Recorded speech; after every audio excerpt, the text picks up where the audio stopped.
Camille, a ideia original era escrever uma biografia do Jorge Benjor, ou Jorge Ben, depois eu vou até falar com você um pouquinho sobre isso, mas como você bem explica na introdução do livro, não deu certo. Mas aí surgiu esse África Brasil, um dia Jorge Ben voou para toda a gente ver. Conta um pouquinho desse bastidor aí, como é que foi essa transição, desde a ideia original de Uhum. escrever uma biografia do Jorge Ben até esse livro que acabou de ser lançado.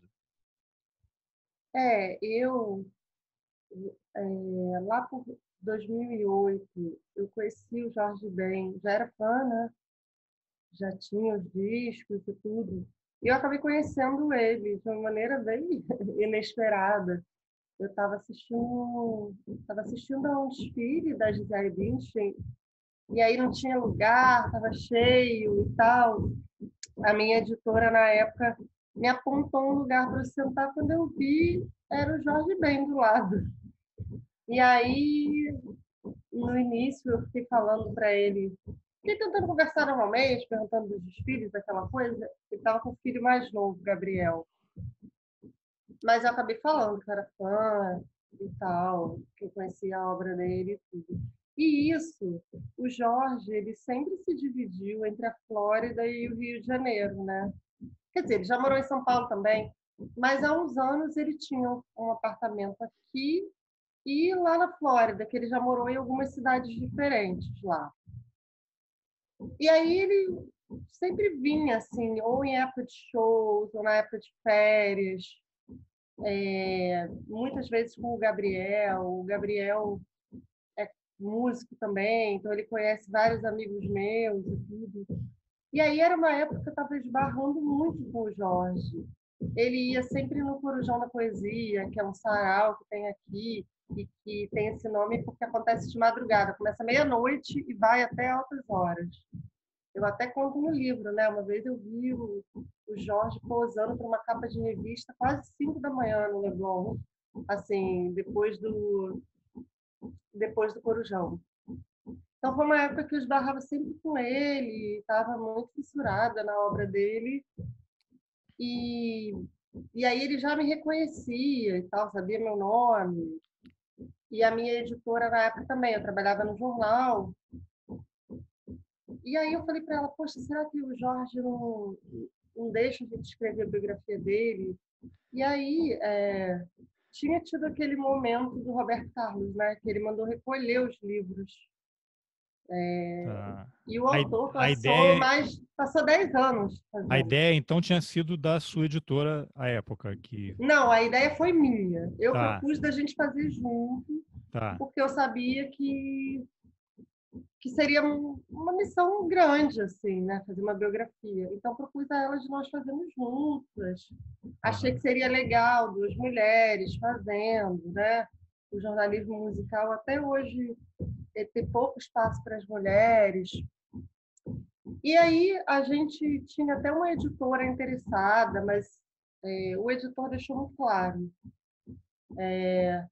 só com autorização, porque nenhuma editora vai querer, porque a legislação no Brasil, ela não permitia, né, biografias não autorizadas. Por isso a gente tem essas lacunas enormes no Brasil, né? Porque o Brasil era muito atrasado nesse quesito, se alinhando a países, sabe, super autoritários, se aliando a China, Irã e alguns poucos outros. Então, só em 2015 que se mudou. E mesmo assim, eu não sei até que ponto as editoras estão dispostas mesmo a apostar em biografias não autorizadas, sabe? Que é uma confusão, né? Se a pessoa não gostar.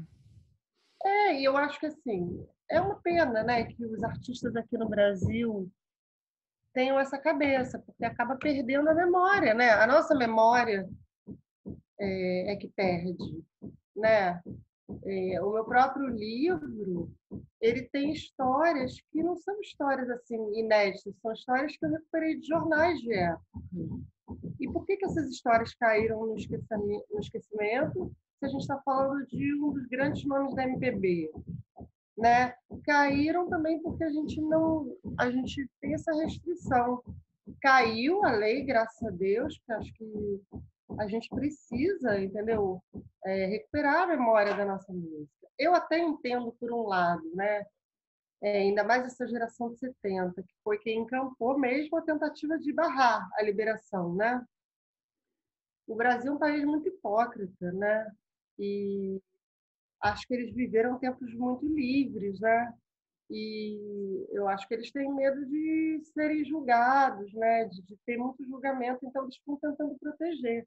Porque se a gente for ver em outros países, né, Inglaterra, Estados Unidos, a gente tem várias biografias sobre o mesmo artista, né? Sei lá, Bowie, tem várias, entendeu? E como é que a gente não tem uma sobre Jorge Ben, por exemplo, né? Mas a sua Bom, ideia original era que fosse uma biografia autorizada. é que na época era proibido ter biografia não autorizada no Brasil. Estamos falando Tá. de 2008. A liberação das biografias não autorizadas no Brasil só aconteceu em 2015. Aí, bom, para resumir, né, que eu perdi o fio da meada, eu fiquei tentando um tempo, o Jorge sempre muito simpático com a gente, até que a gente resolveu falar com o empresário dele na época. O empresário dele era o Ayrton Valadão Júnior, irmão do Nazi, do Ira. E aí a gente falou com o Júnior, ele disse, eu acho muito legal, tem que ter, mas eu estou deixando de trabalhar com o Jorge. E aí deu os contatos do filho mais velho, da Domingas, né, que é a mulher do Jorge, para a gente escreveu para eles, se apresentando. Eles foram super educados, mas disseram que não tinham interesse, a história morreu ali. Porque até esse momento de vocês mandarem essa mensagem para a família, o Jorge era simpático, mas nunca dizia que sim nem que não, né? Ficava aquela zona cinzenta. Exatamente. Ele ficava, essa história de biografia, mas ele era um amor com a gente, reconhecia sempre. Tipo, ela sempre encontrava ele em camarote de carnaval, assim, aqui no Rio. E ele sempre falava, cadê a Camille? E quando ele me encontrava, Cadê o livro? Cadê o livro? é, ele é assim, né? Ele é, você vê, todo mundo fala que ele é avesso à imprensa, e ele é, mas ele é muito simpático se um jornalista abordar ele. Eu entendo também essa coisa dele se proteger. Se você quiser, a gente pode entrar nisso. E aí o que aconteceu foi que essa história morreu, eu fiquei muito frustrada. E aí até quando aconteceu a liberação, algumas pessoas ficavam, e aí, vai fazer a biografia do Jorge? E eu, não, essa história morreu. Mas aí o Lauro Lisboa, que é o organizador dessa coleção Discos da Música Brasileira, né, que é uma coleção das edições Sesc, ele sabia dessa minha história. E aí ele me convidou para fazer esse livro do África Brasil. Foi assim. Aí foi um resgate também, né, de uma pesquisa que estava meio adormecida, porque eles não quiseram a biografia lá atrás. Mas aí então é um livro sobre um disco específico, né? Você estava Sim. pensando num projeto bem mais amplo e aí você teve que mergulhar mais nesse disco. Como é que foi esse processo?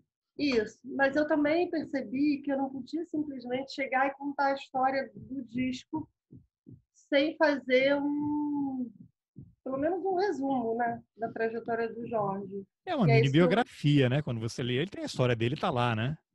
mas imagina, teria muito mais gente para entrevistar se fosse uma biografia, Claro. né? O Tinha livro um perfil, né? Um perfilzão dele. porque é até mais do que um perfil, porque eu descobri algumas coisinhas, né, ali, eu revelo umas coisas, resgato umas histórias esquecidas. Então, acaba sendo até um pouquinho mais, mas o livro tinha um limite de tamanho mesmo. Chegou uma hora que o meu editor falou, chega, entendeu? Tá, mas e como é que foi esse processo? Eu sei que você entrevistou o Jorge ao longo dos anos e você fez alguma entrevista específica para o livro, ele sabendo, olha, eu estou escrevendo um livro sobre esse disco aqui. Não entrevistei ao longo dos anos, eu entrevistei ele uma vez, mesmo Ah, nessa uma época que eu vez. tinha uma super relação entre aspas, mas que ele sabia quem eu era na vida, ele me deu uma entrevista uma vez, em 2011, lá para o jornal onde eu trabalhava, Jornal Dia. Eu fui até o Copacabana Palace, o Jorge já se hospedava lá, todo mundo ficou muito surpreso quando apareceu que ele estava morando lá. Eu sabia porque tinha saído uma nota no jornal em 2019, mas eu já sabia que ele se hospedava lá de tempos em tempos. Quando ele tinha... O Jorge faz show no Circo Voador quase todo ano. E aí ele sempre se hospeda no Copa, porque o apartamento da família é na Barra, ele achava longe. E aí uma vez ele topou me dar uma entrevista lá, eu fui almoçar com ele no Copacabana Palace, ali no restaurante que fica perto da piscina, e ele me deu uma entrevista de 1 hora, mais ou menos, para o livro. Fiquei um tempão atrás do Jorge, e a produção do Jorge nada, escrevi para o filho e a mulher dele, eles me mandaram procurar o produtor, e nada, nada. Um dia abordei o Jorge saindo de um show, mas foi muito rápido. Descobri que ele não lembrava de mim, porque já tinha muitos anos. Quando não deu certo a história da biografia, e aí eu vi o Jorge algumas vezes, depois eu não vi mais. Então já Ele já não te foi... chamava pelo nome. Não, ele não me reconheceu mesmo. Aí eu falei, Jorge, você não está lembrando de mim? E o Jorge, ele é um amor, sabe? Ele falou, tô lembrando sim, mas ele tentou disfarçar para ser educado, sabe? Ele, tô lembrando, você tá mudado e tal, mas não lembrou. Tirei uma foto com ele e falei, Jorge, tô fazendo um livro sobre o África Brasil, quero muito te entrevistar. Aí ele, pô, África Brasil, acabei de voltar de Estocolmo, o pessoal adora esse disco lá, você tem que falar com o meu produtor. Tudo me levava ao produtor que nunca respondeu.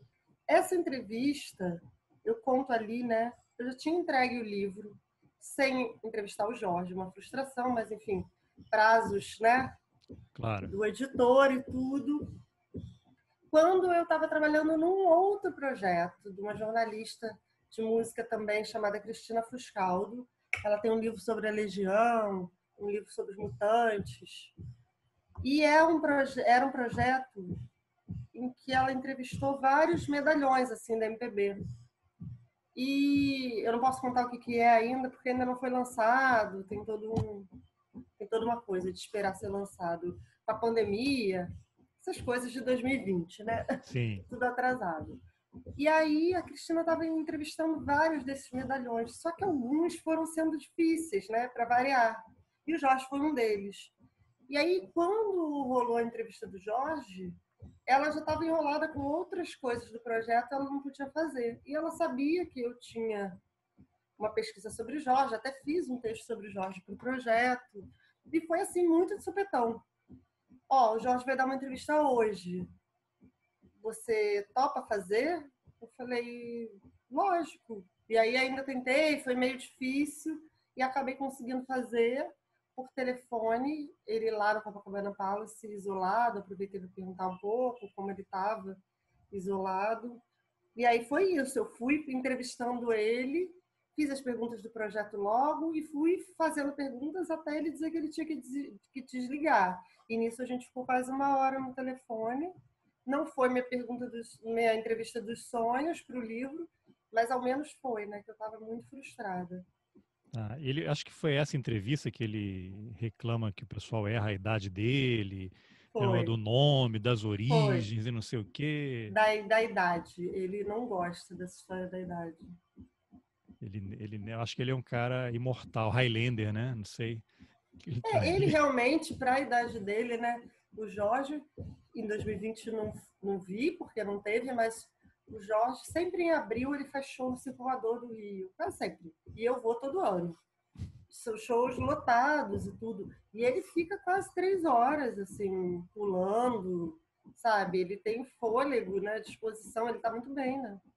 Acho que quando a pessoa gosta do que faz, né? Eu entrevistei uma vez o Maurício Sticer, né? Que tem um livro sobre o Silvio Santos. O Silvio Santos já tem, sei lá, 90 anos, né? E o Maurício falou, impressionante, porque uma vez eu participei daquele troféu imprensa, uma coisa assim, são 4 horas de gravação e o Silvio fica ali em pé, não tem nenhum banquinho, ele fica o tempo inteiro ali trabalhando e fazendo as coisas, tem uma energia, né? E até no livro você fala, né? O Jorge é abstêmio, né? Ele não fuma, não bebe, não usa drogas, e ele declara, né, que o barato dele, o que deixa ele ligado é a música, né? É o trabalho, quando ele está no palco, né? Acho que ele deve tirar a energia dele daí, né? Sim, ele sempre falou. Na época se perguntava muito sobre drogas, né? Ele fez sucesso ali. Ele fez sucesso primeiro nos anos 60, depois ele volta com tudo ali no fim dos anos 60, né? Quando o Simonal grava as músicas dele. Então ele entra nos anos 70 fazendo muito sucesso. Era uma época, né, de drogas, de transgressão, e o Jorge, nesse sentido, ele destoava muito. Ele fala que ele bebe um champanhe no Natal, no Ano Novo, né? Ele não... e o Dade conta, né? De como a banda, Dade é na o frente baixista, né? É dele... o baixista que tocou com vários grupos e vários artistas e fez parte da banda dele, né? Isso, o Dade, quando saiu dos Novos Baianos, gravou o disco solo do Moraes e foi convidado pelo Jorge para ser da banda dele, porque o Jorge conhecia a família. E um dia o Jorge foi falar com o Dade num camarim, acho que dos Novos Baianos mesmo, e o Dade não sabia que o Jorge era abstêmio, recebeu ele com um baseadão na mão. E aí o Jorge foi falar pro pai do Dade, eu vou salvar o Dade, você vai ver, eu vou salvar o Dade. Esse menino tá no mau caminho. É. Agora, e você, por que você acha que ele tem essa reserva toda com a vida pessoal? Não é um caso único, né? Você tem vários artistas que são reservados, até Marisa Monte, né? Você falou do Dade, eu lembrei que ele já tocou com ela. Ela também, a vida pessoal dela é muito preservada, né? Agora, o Jorge, que ele está há décadas, né? Fazendo sucesso internacional, é um artista global, é sempre incluído em listas, né, de discos obrigatórios, né, músicas obrigatórias, e ele conseguiu, de certa forma, ficar nessa bolha dele, né? Não aparecer, não dar destaque na mídia, né? Tipo coluna social, ficar aparecendo, né? A que você atribui isso? É uma coisa de personalidade, assim, temperamento? Eu acho que são alguns fatores. Primeiro, eu falei, né? Eu acho que os artistas no Brasil tentam proteger a intimidade deles, porque o Brasil é um país bastante hipócrita. E acho que eles não querem ser julgados por isso, entendeu? Esse é o primeiro ponto. Eu acho que o segundo ponto do Jorge tem a ver com o fato dele ser um artista negro. Porque se a gente for ver, ali nos anos 60, 70, os artistas negros, eles eram muito alvo, né? A pessoa logo era considerada metida, arrogante. O Simonal mesmo ficou com essa imagem, né? E a gente vivia uma época de muita tensão no Brasil, né? Se hoje a gente ainda vive a questão do racismo, né? Naquela época vivia-se e negava-se. Não se Então, falava, né? Não se falava. o Jorge até fala, né, em entrevistas, quando perguntam, ele não se nega a falar não, mas a gente sabe de artistas que negavam mesmo, né? Até porque eram educados dessa forma. Era muito difícil, né? A ditadura militar, ela não queria que essa tensão racial ficasse exposta. Ela queria fingir que a gente era uma democracia racial. Então, acho que essa questão de artistas negros, né, serem muito alvo. Acho que até hoje a gente tem essa discussão de como a personalidade negra ela é mais julgada do que uma personalidade branca. Os erros dela são menos perdoados. Então, acho que também teve esse elemento. E acho que sim. Tem um terceiro elemento que é da personalidade do Jorge. Acho que não é à toa que ele é fã de alquimia e dos alquimistas. Acho que ele se inspira muito no modo deles viverem, né? Ele fala em vários momentos que ele admira, ele se inspira não só nesse aspecto, acho que na coisa de tentar sempre se aperfeiçoar, sabe? Então, realmente, assim, é muito engraçado, para mim foi muito engraçado ver como ele tentou despistar a imprensa várias vezes e ele conseguiu em vários momentos, né? E tem, engraçado, você mencionou aí a questão do racismo, né? E você faz uma abordagem muito interessante no livro quando tem referência ao Gilberto Freire, né? Essa coisa da democracia racial, uma falácia, né? Isso nunca houve, né? Havia sim repressão, né? Ainda há, né? A gente tem toda semana aí uma história absurda como desse assassinato lá em Porto Alegre na semana passada, em que o Estado está lá para impedir qualquer manifestação, né? Que as pessoas digam livremente o que é que está acontecendo no país. Mas acho que no livro também, em algum momento, você fala de uma certa cobrança em relação a ele, em termos de letra, né? Que as letras poderiam ser uma coisa mais, pareciam mais festivas, né? De estar elogiando o Brasil e tal, o país grande, em vez de ser uma coisa mais contestatória, mas ao mesmo tempo você cita o relato, né? Você coloca o relato de vários artistas dizendo exatamente o contrário, né? Não, ele teve sempre uma preocupação de colocar o negro é lindo, né? De trazer essa questão, mas de uma outra forma, né? O que você podia falar um pouquinho mais sobre isso? Sim, porque eu acho que o Jorge Ben ele ficou com fama de despolitizado, apolítico. Ele mesmo se dizia, ele não queria esse embate. Mas essa é uma e assim existia uma coisa, por exemplo, o Pasquim, né, que era um periódico da época, e os progressistas em geral na época existia uma cobrança sobre personalidades negras. Tipo, existia um modelo que eles achavam que as personalidades negras deveriam seguir. O Mano Brown até fala isso no meu livro, né? Que isso é racismo também. Você querer dizer como uma pessoa negra deve ser é racismo, porque as pessoas brancas é permitida a pluralidade, né? Existem várias pessoas, existem pessoas brancas de direita, de esquerda, enfim, né? Despolitizadas, e as pessoas negras era sempre cobrado. O Pasquim sempre cobrava muito isso, entrevistava artistas e botava eles na berlinda, fez isso com o Pelé, com o Fio Maravilha, sabe? O Jorge, quando ele é entrevistado pelo Pasquim, eu usei muito uma entrevista dele nesse livro, ele não se furta a falar, não. Ele fala. Claro que é aquele entendimento mais antigo sobre racismo, né, de considerar racismo o episódio quando ele é impedido de entrar num lugar, uma coisa assim. E não o que a gente considera hoje do racismo estrutural, que são o que se chama de microagressões, que são as coisas que acontecem no dia a dia, né? Mas ele não se furta, não.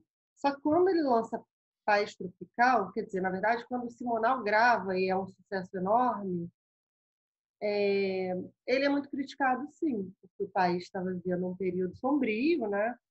E ele está lá falando que o país é abençoado por Deus, quer dizer, ele está servindo aquele discurso oficial de uma certa maneira. E o Simonal, desculpa, o Simonal durante muito tempo, né, foi acusado até, né, de ser colaborador, né, de ter amizade com policiais do DOPS, né, com pessoas envolvidas com tortura, né? Isso aí talvez tenha contribuído.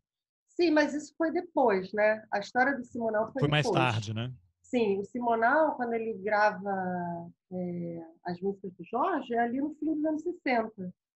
Ele estava no auge ainda. Tanto que o Jorge é muito grato a ele, porque ele resgata a carreira do Jorge, o Jorge tinha feito um enorme sucesso quando ele surgiu, Dá uma projeção, né? fez um enorme sucesso nos 3 primeiros discos ali, e depois ele começa a não vender tanto. E aí acho que também é uma coisa da própria indústria ser cruel com o artista negro. O artista negro vende um pouco menos, ele já não serve para gravadora e tal. Então o Jorge ele lança um disco por uma gravadora menor, né? Aquela Rosenblit, que é uma gravadora de Recife. Ela era até grande, ela só não era tão grande comparada às multinacionais, sabe? E aí, enfim, quando ele lança esse disco, né, o Bidu, que os tropicalistas piram nele, Gilberto Gil já era fã, mas aí os outros piram, e aí na sequência Simonal grava as músicas dele, os tropicalistas também. Então ainda não tinha esse momento, mas eles dizem que eles estão ali alienados, falando que o país é lindo. Tem até aquele momento que eu conto, que é uma espécie de batalha dele com o Juca Chaves, que o Juca Chaves faz uma música ironizando o país tropical, e aí eles começam a trocar farpas. Você falou do Silvio Santos, é engraçado, porque tem uma música que ficou famosa pelo show de calouros do Silvio Santos, e que originalmente é do Jorge, né? Que é aquela não sei quem, é coisa nossa. Sim, quando ele apresentava os jurados, né, no show de calouros. E eu não estou te ouvindo. Alô, tá me ouvindo? Não, eu tô te ouvindo. Você apertou alguma coisa aí?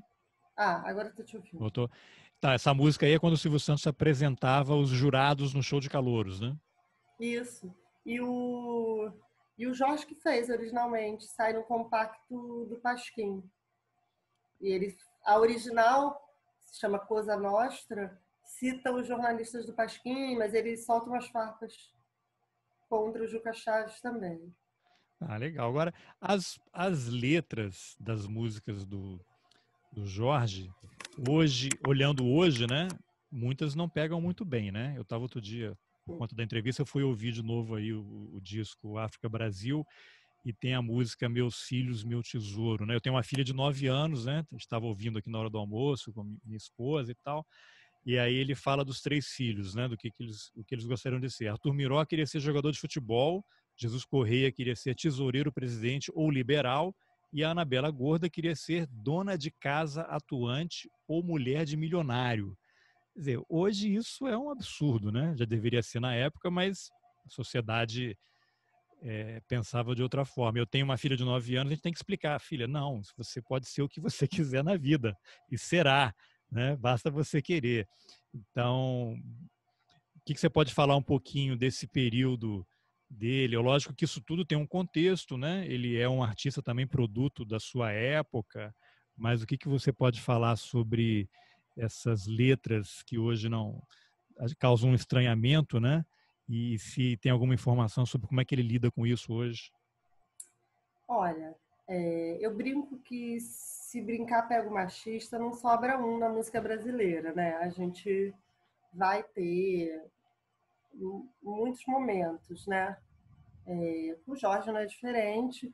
Eu acho até engraçado ele ter feito essa música desse jeito na época, porque o Jorge ele foi mudando a cabeça dele, né? Ele nos anos 60 ele era machista assim nas entrevistas e ele foi mudando a cabeça. Acho que ele foi convivendo com mulheres livres, né? Os costumes foram mudando também, né? Os anos 70 aqui no Brasil foram uma época de muita mudança de costumes e ele estava ali convivendo com aquelas mulheres da música, Rita Lee, Gal. Então a cabeça dele foi abrindo e isso se reflete nas entrevistas que ele dá.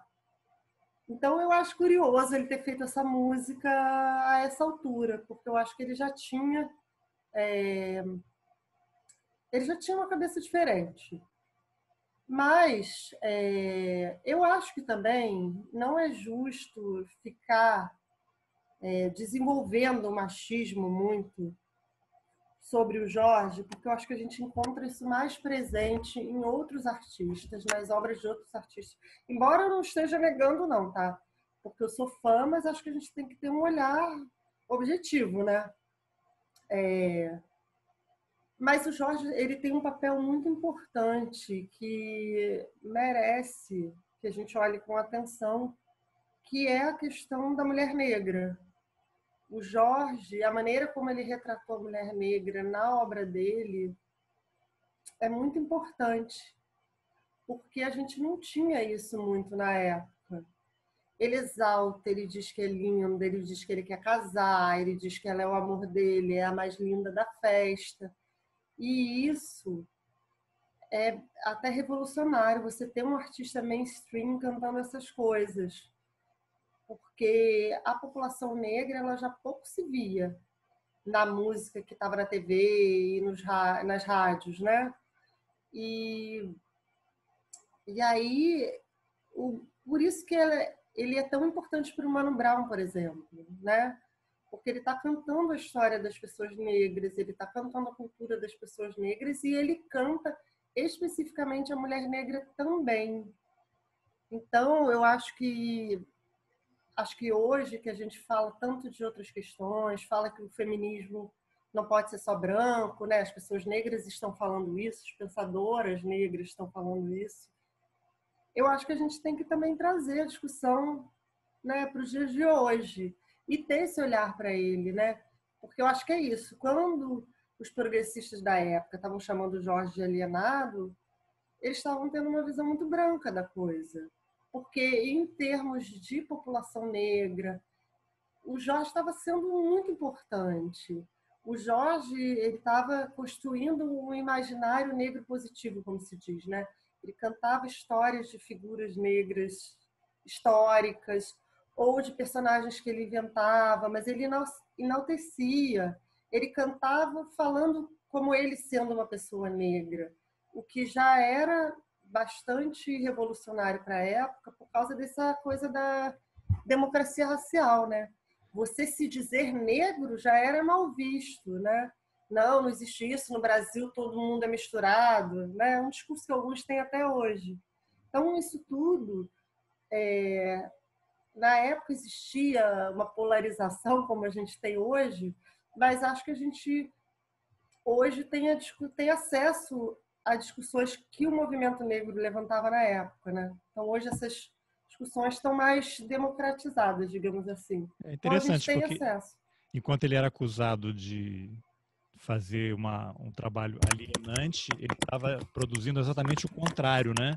Trazendo o orgulho negro e influenciando gerações. E eu estava ouvindo vários dos discos dele por conta da entrevista também, e isso é muito, muito forte, né? Você, quando ouve aquilo e quando você percebe qual foi o momento em que ele fez aquilo, você, caramba, esse cara, ele realmente merece a fama e tudo que ele conseguiu, porque reúne um talento extraordinário, uma visão política, uma visão cultural, né? Estava inserido num momento muito importante e é uma música que está aí, né? A gente está ouvindo música que ele fez no começo dos anos 60 e você toca em qualquer lugar do mundo e todo mundo dança, né?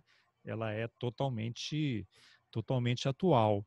Agora, Camila, eu queria falar um pouquinho com você sobre essa história do misticismo dele, né? Porque ele tem essa coisa aí etíope, né? Diz que a mãe seria filha ou neta de etíope, mas também é uma coisa que nunca fica muito esclarecida, né? Nunca apareceu. Não, Nunca. não, foi meu bisavô que veio da África, pegou um navio, ele ia para não sei onde, acabou ficando aqui e tal, e nunca tem uma explicação muito grande. Mas, independentemente disso, porque também tem a história dele, né?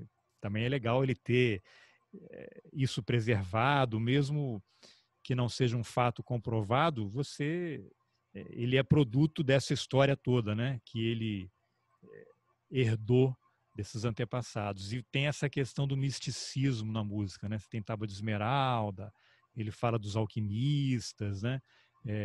A agricultura celestial, isso aí está tudo muito inserido na vida dele.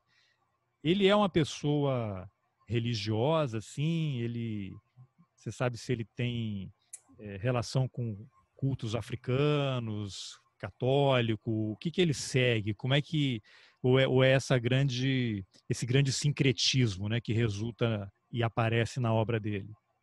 Olha, o Jorge, ele é muito católico, sim. Todo ano aqui no Rio de Janeiro, ele vai para a celebração de São Jorge, ele vai na Alvorada de São Jorge, que é, né, a madrugada, depois ele vai para Quintino, que tem uma igreja, tem uma festa, às vezes ele canta na festa. Então ele é muito devoto, né?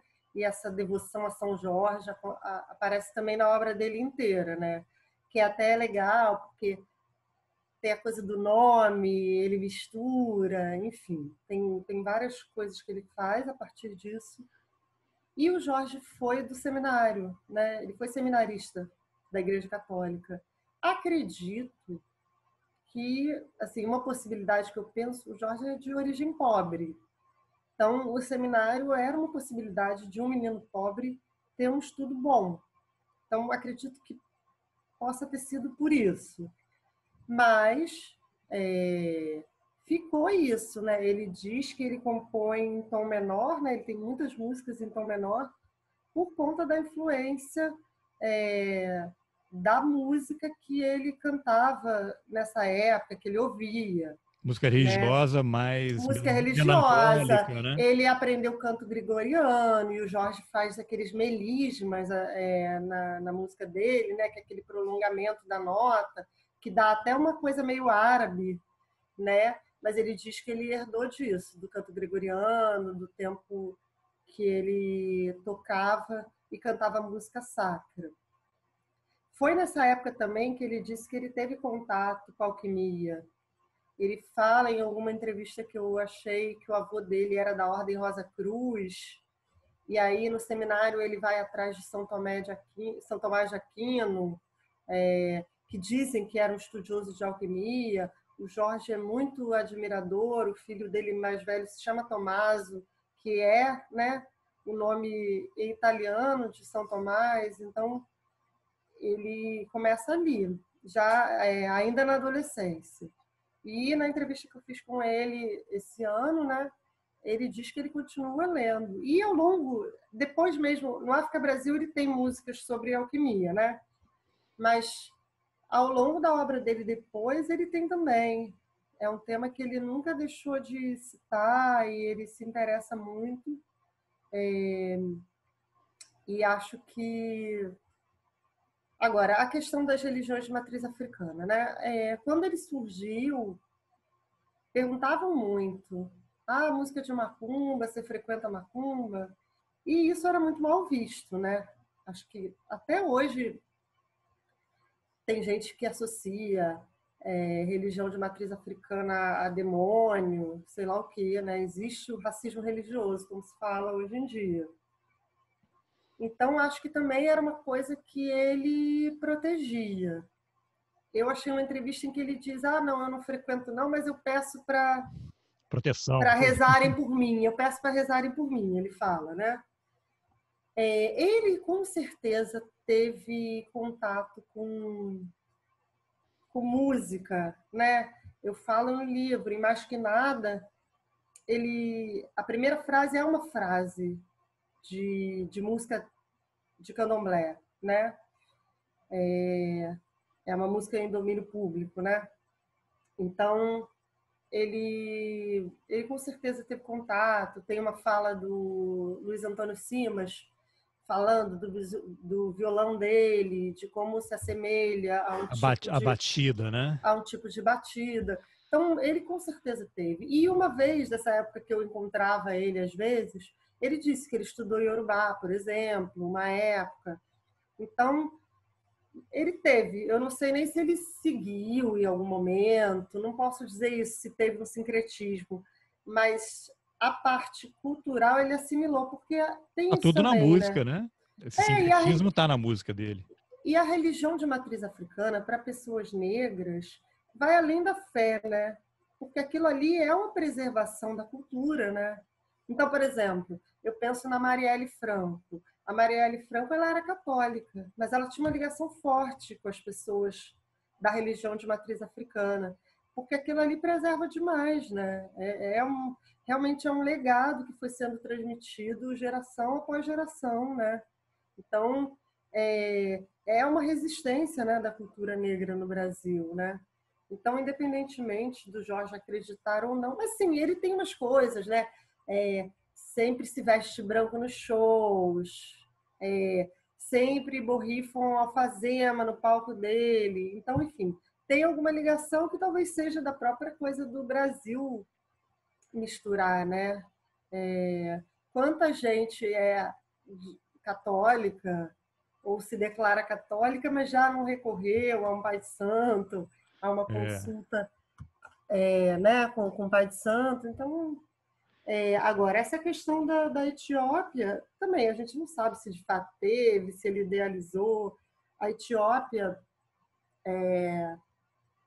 ela era um país idealizado porque, primeiro, foi um dos únicos países a não serem colonizados, né, pelos europeus, e depois tem a questão lá do Marcus Garvey, né, ativista, que ele fez uma espécie de profecia que muitos associam ao Selassie, que era o imperador da Etiópia, né? E isso até acabou dando origem à religião Rastafari, né? Consideram, porque o Jorge fala, vai vir um rei, ele fala em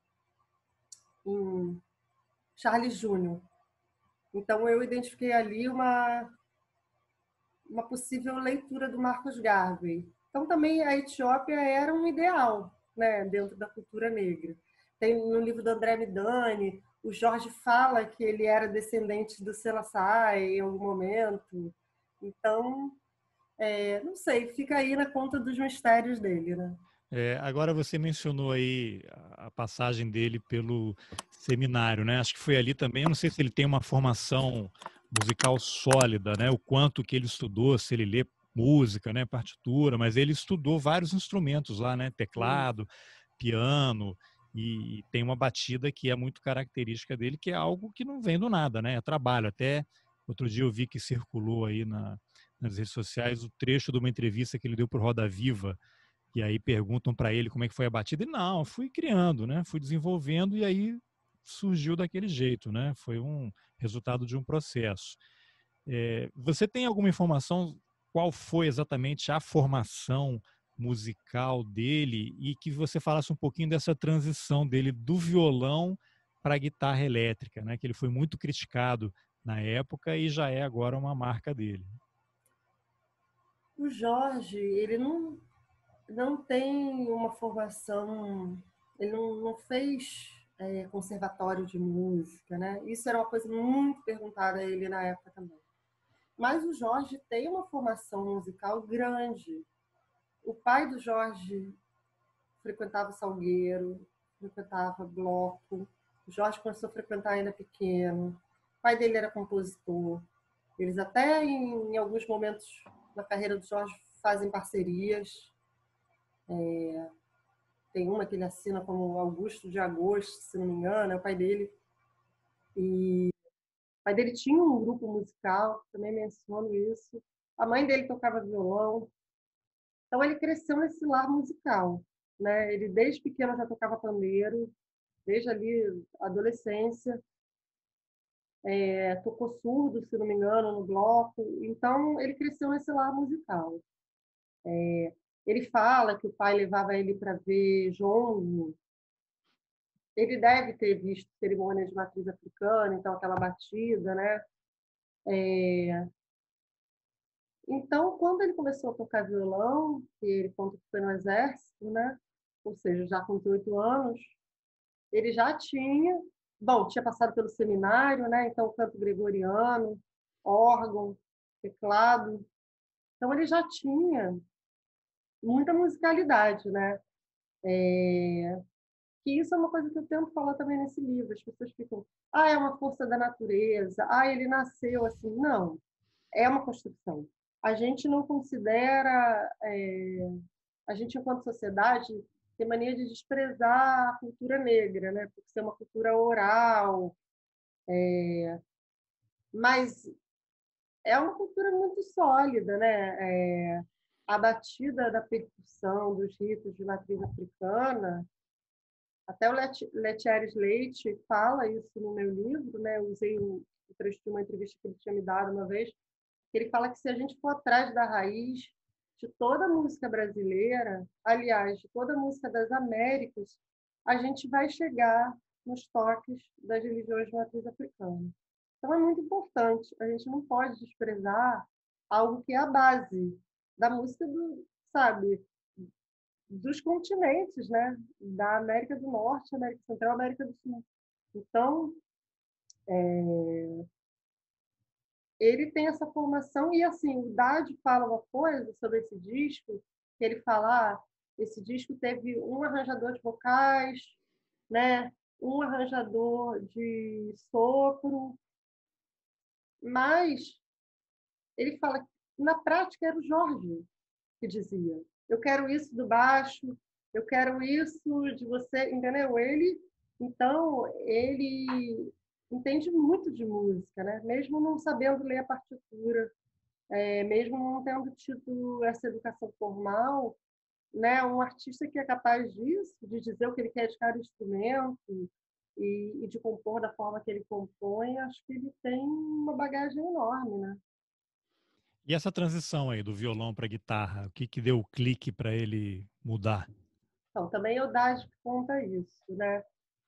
O Jorge, ele começou a tocar um violão plugado, o violão Ovation, né? Porque ele dizia que era muito difícil microfonar o violão dele nos shows. Ele não gostava do resultado, porque ele não conseguia reproduzir nos shows o som que ele fazia no estúdio, que ele tirava no estúdio. Então, quando surgiu o violão plugado, ele começou a tocar. Então, quando ele forma a Admiral, né, que é a banda que grava o África Brasil com ele, né, que é a banda que tem o Dade, tem o Gustavo, que depois formou com o Dade a Cor do Som, Joãozinho, ele já tocava violão plugado. e ele já não estava no violão de cordas de nylon, né? Que é o que todo mundo lamenta que ele tenha abandonado. E aí, quando eles viajam para gravar o disco Tropical em Londres, o Dade compra uma guitarra lá. E aí, o Jorge fica de olho na guitarra. E ele tinha um baixo maravilhoso. E ele propõe ao Dade trocar. O Dade troca. E aí, a partir dali, ele assume a guitarra de vez. O Dade até diz que as pessoas ficavam brincando com ele, que a culpa foi dele. Mas, na verdade, o Jorge já não estava mais no violão acústico, né? Acho que é Então, uma foi... coisa de sonoridade mesmo, né? Se realmente botar um violão no palco com um monte de instrumentos de percussão, o violão desaparece, né? E eu acho que hoje a gente tem mais recursos. Naquela época, e ele parece ser muito perfeccionista, né? Devia ser muito difícil mesmo reproduzir aquele som maravilhoso dos discos no palco. É. Ele ficava frustrado, porque é isso. Nos discos, né? O violão está muito em destaque, né? E no palco ele não conseguia fazer aquilo, acho que era frustrante. Então, você tocar um instrumento e ninguém vai conseguir ouvir, ninguém aguenta, né? Depois de um tempo. Agora, você sabe se o Jorge leu o livro? Se ele, o que ele achou? Pois é, não sei. Com certeza a produção dele a essa altura já teve contato. Eu acho É. que ele não vai gostar. Por quê? Por quê? Porque eu falo da idade dele, né? Eu falo que ele é de idade, ele não vai gostar. Mas tem Ele realmente, mas numa entrevista, não foi na entrevista que ele falou, eu nasci em tal ano, não sei o quê, ele já não revelou ali. sim, ele Não fala que era para ele. publicar. Não, ele fala que ele nasceu em 45, mas eu descobri que ele provavelmente nasceu em 39, né? Eu descobri uma provável certidão de nascimento do Jorge, né? Pesquisando. Então, porque eu digo provável porque o nome da mãe não bate com o nome que ele sempre disse.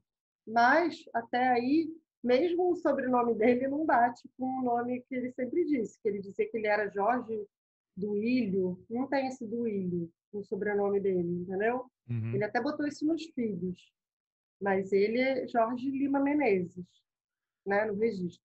E eu achei Ah. um registro de uma pessoa com esse nome, com o mesmo nome do pai, com o mesmo dia do nascimento do Jorge, nascido numa casa no Rio Comprido. Ele cresceu no Rio Comprido. Então é muito provável. Muita E coincidência, né? é muito provável porque dos anos próximos eu procurei de 42, que é a data que ele dizia, o ano que ele dizia que ele nasceu quando ele surgiu, né? Ele surgiu em 63, dizendo que ele tinha 21 anos. Então, eu procurei de 42 para trás. E aí achei em 39. Com certeza ele está muito bravo. Mas, enfim, o livro é bem amoroso com ele. Mas Não, tem. imagina, o livro é uma beleza. Agora, uma coisa, o que você pode falar?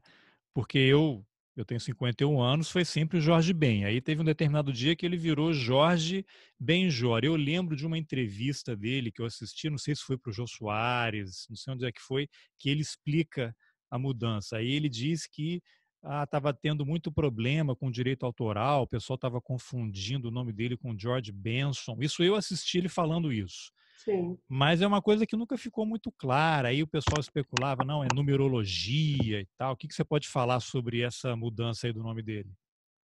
Olha, ele deu algumas versões. Pode ser numerologia, sim, porque o Jorge, com essa história de alquimia, a alquimia tem a ver com muita coisa. A alquimia tem relação com a cabala, que é o misticismo judaico, que tem a ver com numerologia. Pode ser. Mas eu, assim, se fosse para arriscar das versões que ele já falou, ele disse que o André Midani sugeriu ele surgir com um nome diferente, porque era uma retomada da carreira, né? Jorge teve algumas retomadas na carreira dele. Acho que isso até é uma coisa que, na minha percepção, é uma coisa que tem a ver também com as trajetórias de artistas negros no Brasil. É difícil se estabelecer, sabe? Até financeiramente é difícil firmar. Bom, um artista que fez tanto sucesso como ele fez, por que ele ficou precisando retomar? Né? Por que ele não se estabeleceu depois de 4 discos de sucesso, logo nos anos 60? Né? Ele teve essas retomadas. Quando ele volta como Benjor, ele se estabelece de vez. Né? Ele, enfim, Acho que até pelas regravações de Mais Que Nada, são muitas, ele deve receber bastante dinheiro de Direito autoral. direitos. Você vê que a Anitta acabou de gravar um clipe cantando essa música, né? Eu acho curioso que a maior artista pop do Brasil hoje vai gravar o Jorge Ben, né? Black Eyed Peas gravou, sampleou. Então, ele está sempre sendo lembrado, né? Mas eu acredito nessa versão, que foi para trazer uma novidade. Mas também não duvidaria se fosse numerologia. Acho que essa história de direito autoral, sei lá, Benjor é mais parecido com Benson do que bem, né? Eu acho. Da história do George Benson tá mais para quem nasceu em 42, né?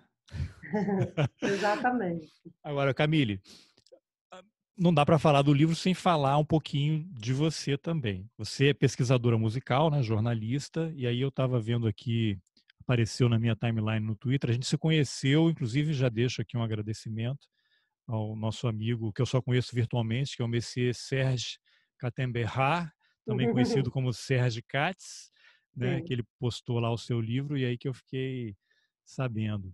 E aí, eu estava vendo o seu Twitter, apareceu lá uma postagem, abre aspas, segundo Camille Viola. Ser mulher e cobrir música é atuar em um meio onde tantos colegas de profissão como entrevistados muitas vezes acham que você automaticamente sabe menos que eles porque você é XX e eles XY. Sim. E aí tem um tweet que fala assim: qualquer cara que tenha começado ontem parte do pressuposto de que ele sabe mais que você. Claro, existe uma glândula especial que faz o ser humano entender mais sobre certos assuntos, que fica justamente ali, no pau. Música é um deles. Achei isso maravilhoso. E esse tweet está lá preso no início do seu Twitter, né?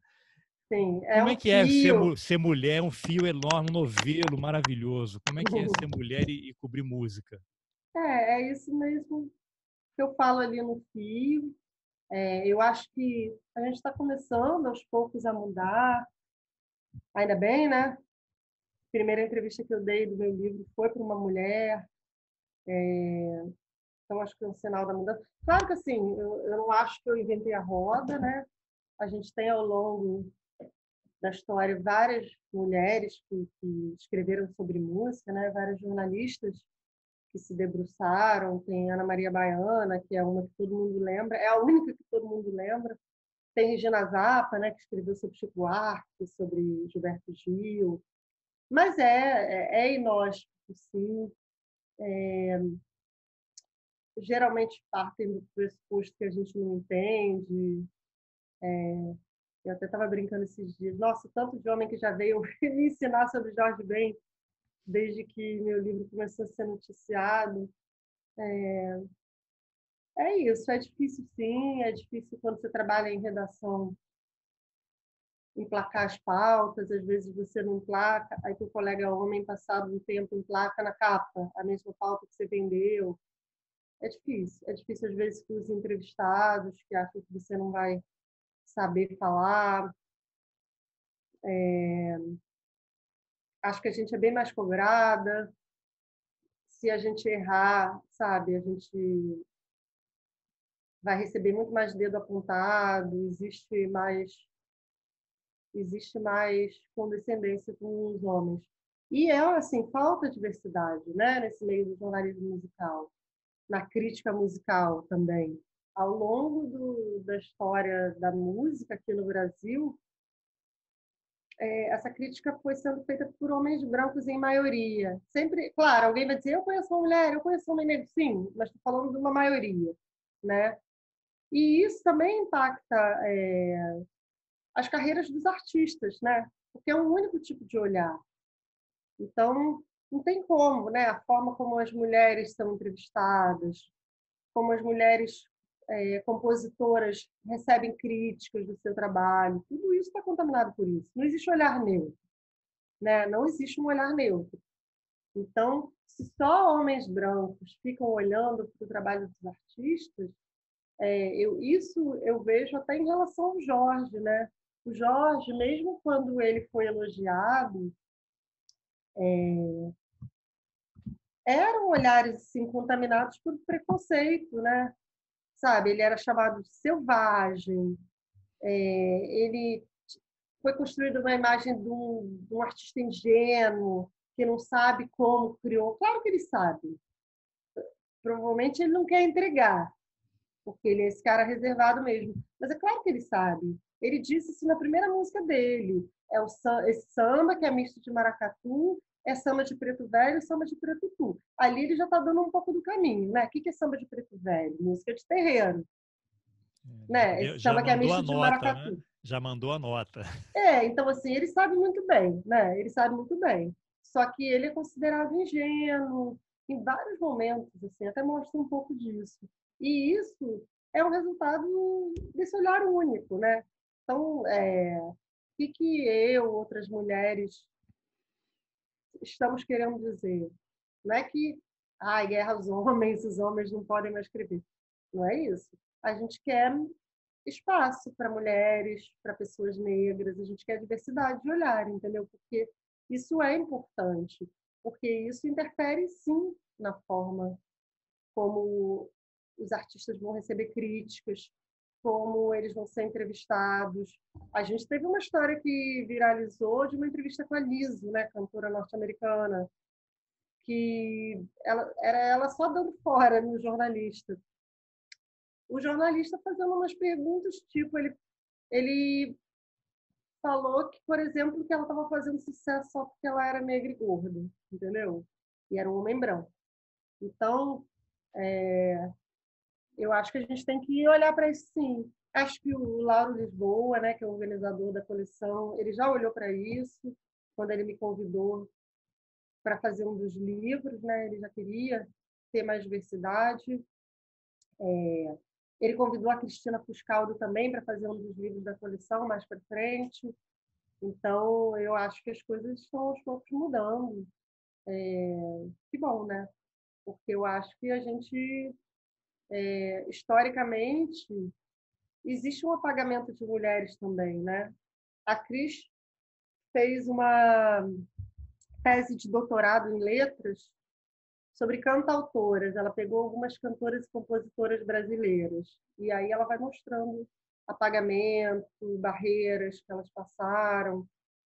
E isso também conversa, né, com a trajetória das jornalistas musicais, né? Acho que isso mostra que a gente ainda tem barreiras mesmo, né? A questão da credibilidade. Acho que a gente está um pouco mais aberto. Acho que se fosse há poucos anos, talvez existisse uma má vontade prévia no meu livro. Então, acho que a gente está caminhando a passos lentos, mas acho que estamos caminhando sim. Ainda bem. Que bom, que bom. Parabéns. Eu queria, antes só de encerrar, eu queria que você falasse sobre o seu próximo trabalho. Eu li aí que você está escrevendo uma biografia do Martinho da Vila, é isso? É até Como é que anterior, tá? né? Mas como é um projeto independente, está demorando. Eu até recebi propostas de editoras, mas assim, nenhuma proposta me ajudaria a finalizar o livro, então acabei não fechando. Mas estou fazendo devagar e sempre.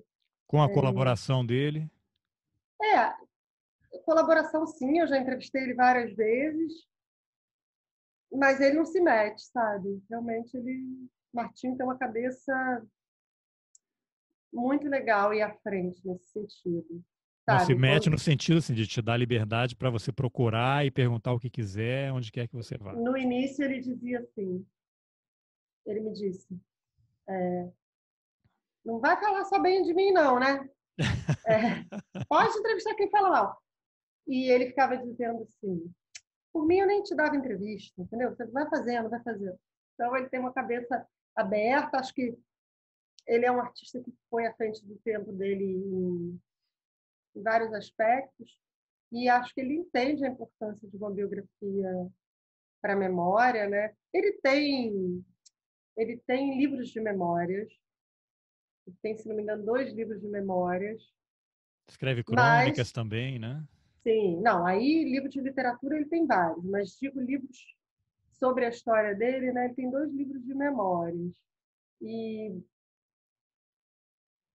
mas aí o que é legal é que eu estou entrevistando pessoas, né? Outras pessoas sobre ele. E acho É. que a E ele, história dele. há pouco tempo, há alguns anos, ele fez um teste de DNA, né? Porque, inclusive, eu Sim. trabalhei no projeto dos documentários que foram exibidos na Que BBC. Eu legal, fiz a olha. direção e o roteiro de alguns episódios. É uma série de 5 episódios. Eu fiz o roteiro de 4 e fiz a direção geral da série.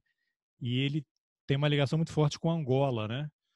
E Sim. eu acho que ele tinha nesse imaginário que ele seria descendente, tivesse uma ascendência angolana, mas eu agora não me lembro, mas eu acho que o resultado dele foi Nigéria. Posso estar O enganado. Yorubá. Fui eu que ajudei a ele a recuperar o contato, porque ele tinha perdido o contato do pessoal da série.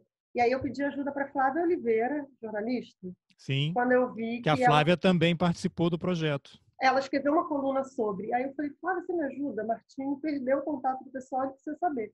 Ele ficou meio frustrado, sim, mas isso não quer dizer nada, né? Isso é só a Porque herança materna. isso já tem alguns anos que Sim, ele fez o contato, porque eu lembro que eu estava ainda trabalhando na produtora, lá aí no Brasil ainda, e um dia toca o telefone lá na sala de roteiro, eu atendi, ele, aqui é o Martinho, eu estou querendo então, saber o resultado. Fui eu que atendi a E foi a ligação dele. Flávia que conseguiu o contato para ele, porque eu pedi. Ele ficou um pouco frustrado, mas eu falei para ele, Martinho, isso é só sua herança materna. Pode ser que seu lado paterno você tenha. Ele tem uma identificação enorme com Angola, ele vai bastante, Teria ele que fazer testes em mais gente, tios dele, né? Eventualmente, não sei se tem alguém vivo ainda, né? Mas outros parentes para poder tentar rastrear mais. mas eu acho que esse projeto fazia só o DNA Sim, não, digo materno. assim, essas pessoas foram o lado materno e aí para saber mais teria que fazer teste com outras pessoas da família dele para avançar e tentar mapear melhor, né? Mas se ele fizesse o teste do DNA paterno, que é um pouco mais complicado, ele talvez descobrisse algo, entendeu? Sim, sim. Porque dizem que ele até fisicamente parece ser de Angola, enfim, ele tem realmente a ligação forte com eles, ele faz sucesso lá, e Sim, fez vários shows lá, né? Sempre faz temporadas por lá. trouxe artistas angolanos para o Brasil. Enfim, é um outro artista também que tem essa presença da cultura negra na obra dele. Mas aí, enfim, É, isso é que outro. bom. Mas tem já, como é que tá o trabalho aí? Você já está escrevendo, ainda está Não, pesquisando? eu ainda estou Tem na um fase de horizonte? entrevistas, ainda faltam algumas entrevistas, né? E com a pandemia, esse ano, eu dei uma parada, né? Quando eu recebi o convite para fazer o livro do Jorge, porque aí eu tive que me dedicar a pesquisar e a entrevistar as pessoas, porque também nunca é fácil, quando você está falando de pessoas famosas, né? É uma É, luta às vezes. Então eu dei uma parada e aí depois que eu entreguei o livro do Jorge, já estava na pandemia, eu não fiz mais nenhuma entrevista. Eu estou com a esperança de que ano que vem eu vou conseguir retomar para não precisar fazer por Zoom, né, para fazer pessoalmente, porque a entrevista para biografia às vezes acaba sendo uma sessão de terapia, sabe? sim, vem Não tudo, né? é bom aquele olho no olho, mas eu tenho boas entrevistas de seus filhos, ex-mulher, entrevistei o Chico Buarque, que é outro também que é difícil, né? Sim. Então, Ah, legal. Parabéns. Vou ficar a obrigada. aguardar ansiosamente aí. Já fica o convite, né? A hora que sair o livro, a gente já faz uma entrevista. E quem quiser ler, você está escrevendo em algum lugar assim, com mais assiduidade ou não? Sim, eu escrevo mais frequentemente para o site da revista Trip e para o UOL. Ah, então é fácil de Escrevo na achar. União Brasileira de Música, União Brasileira de Compositores. Compositores também. Tá. Mas aí é bem específico que acaba sendo com os artistas de lá, né? São os lugares mais fixos, né? Onde tem escrito sobre música. Tá bom. Então, Camille, obrigado pela entrevista. Obrigada a você, que bom que parou o barulho aqui em casa, né? Vou deixar um aviso no começo aqui que teve um batuque aí que é da obra.